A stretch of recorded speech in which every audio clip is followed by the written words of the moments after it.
What is going on, guys? Welcome back to the channel. Critical Overlord here. We're going to be talking about several different horror topics in this video here today. We'll be talking about Scream 7, M3GAN, Buffy the Vampire Slayer, and I Know What You Did Last Summer. So starting off here with Scream 7, Sarah Michelle Gellar apparently tried to come back to Scream.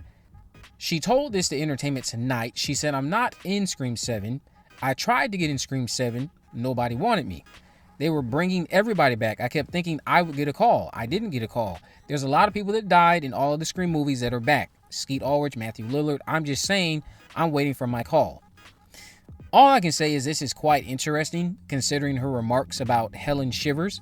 I told you guys to save that clip of her talking about this from Entertainment Tonight. I also told you a surprise was coming from her. She's slowly leaving a nice trail, whether intentionally or not. I personally don't think Cece Cooper is relevant to Sydney's story beyond her stint in Scream 2. She's right, they are bringing dead characters back, and each one is a few rungs higher up on the ladder in regards to significance in Sydney's life, while Cece is closer to the ground. She's nowhere near the ladder, to be quite frank. Sarah's energy also comes off like she's just joking more than anything, but stay alert for that surprise, because I do find her words to be intentional. She might not be doing this on purpose, but it's a bit peculiar considering what's coming our way, and it'll all make sense soon. We also got this update from Daniel RPK today letting us know that apparently the idea for Scream 8 is that Kevin Williamson will direct that one as well. I mean, is that really that shocking? No, it's not that shocking. If Kevin Williamson does a stellar job directing Scream 7, then that'll be a good thing. But even if he doesn't have a stellar job directing Scream 7, I just have to consider the fact that Spyglass doesn't want to try to bother getting any new directors. They want to continue to use someone who will always come back to them. And right now, it appears that Kevin Williamson is the most consistent individual from these recent cinema movies. He's participated in Scream 5. He's participated in Scream 6. He's at the helm of Scream 7. And he's going to probably be at the helm of Scream 8. I'm not that shocked. They're wanting to stay consistent in some regard. And Kevin Williamson, looking back on everything, he's been the most consistent member of the creative team. We've had people coming and going, and everybody has shifted around and abandoned and been fired. So the only person who's been consistent is Kevin. So I'm not that shocked that Kevin Williamson likely would be their go-to again for Scream 8. Whether he directs 7 well or not is quite irrelevant. He's been consistent with them, and they're not going to be trying to go out of their way to find someone else when they have somebody who's going to consistently show up for them as he has been. Unless something goes left and he decides to abandon ship like other people did. Sarah also revealed that children of the OG stars have auditioned for this upcoming Buffy sequel show. You guys are going to have to help me with this one because all I could think of is Daisy Head, daughter of Anthony, who starred as Giles. She was in the Wrong Turn movie that came out a few years back, so I don't know who else out there is a child of who. I know that Allison Hannigan has a child, but I think they are minors. They're too young for this show. Granted, there could be roles for children that young, but the only person I can think of again was Daisy Head. Maybe I'm drawing a blank on some of the other stars and their children because Daisy Head is all I could think of. As someone who's of age, at least amongst the children of these OG stars. But who do you guys think also auditioned for the Buffy sequel show that's coming our way? Is there a certain child of one of the OG stars that you would love to see in the show other than Daisy Head? Now, let's talk about M3GAN. So we got an update on M3GAN 2.0. M3GAN 2.0 director Gerard Johnston said this to SFX magazine about the sequel's genre hopping and why it's not fully abandoning what made audiences love M3GAN to begin with. Even though we're in action comedy territory, the horror DNA is absolutely still there. But the character of M3GAN and the way she carries herself is the most important thing. That's also something we have fun with. You don't know if you can actually trust her. You don't know if everything she says is real. You don't know if she's really self-aware or just an algorithm. M3GAN being a mistress of manipulation is something that you can take into several different stories and genres. I mean, just because you're not fully abandoning M3GAN's initial horror appeal doesn't mean you didn't abandon it enough to turn people off, or in this case, produce a rather lackluster sequel, because we don't know of the quality of this film just yet.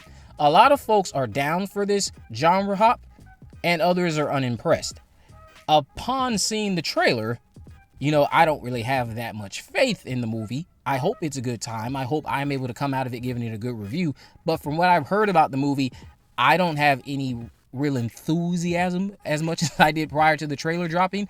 I'm just a little bit more intrigued to see how this is all executed, but not necessarily in a, oh, I can't wait to see this movie type of deal. I think straying away from the horror might be a big mistake, but we'll see.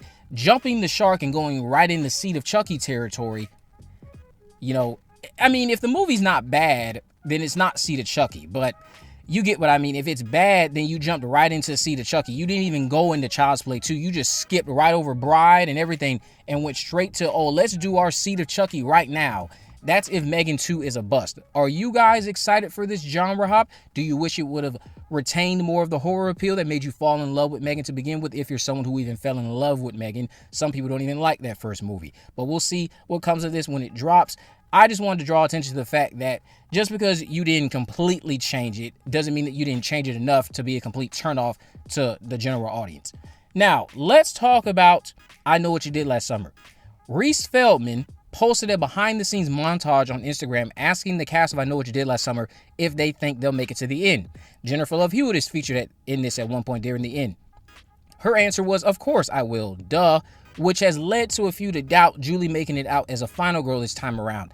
Now, she again wasn't the only person in this clip. It was a lot of the main cast, and then it just concluded with a legacy star, that of course being Jennifer Love Hewitt. Freddie Prinze Jr. wasn't in this.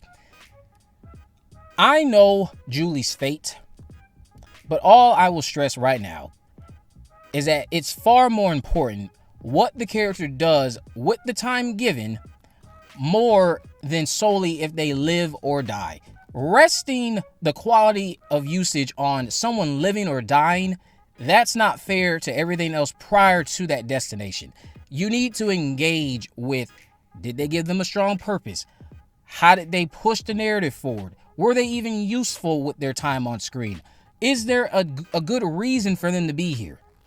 Not just did they live or die. If so-and-so, in this case Julie James, lives and you did jack all with her for 15 minutes, but she lived, I'm not going to turn around and say, oh, job well done. If Julie James dies and you did a hell of a job putting her into this narrative, giving her well, not necessarily a send-off I would have gone down, but you kill her in a way that isn't disrespectful to the character and you still gave her a substantial role in your film, then you did a solid job. Just letting this whole thing of good usage rest on it, did they live or die, I think that's stupid. I don't think that's really fair to the character itself. I think we should engage with how they were used as a whole, not if they lived or died. But we'll see what comes of Julie James's fate, and I Know What You Did Last Summer. Now, when it comes to this image that was posted, this came to us from Fandango. This is just another exclusive look inside of Ray's bar with all of the newbies. Sarah Pigeon there in the middle. We know Sarah Pigeon again plays Stevie. As I've told you guys, she works with Ray as an employee. She works at his bar. And we have all the other cast members there. So, just another good look inside of Ray's bar. Are you guys looking forward to I Know What You Did Last Summer? Let me know why or why not down in the comment section below. What do you think will be Julie's fate? What do you think will be Ray's fate? Let me all that down below. If you haven't already, of course, make sure you subscribe, turn on post notification, and name this video in the description. I'll have links to all my social media accounts. I'm on Facebook, Twitter, and Instagram. You can message me there to let me know if there are any movies, news, or reviews I'm going to cover in the future. And with all that in mind, guys, I will see you in the next video.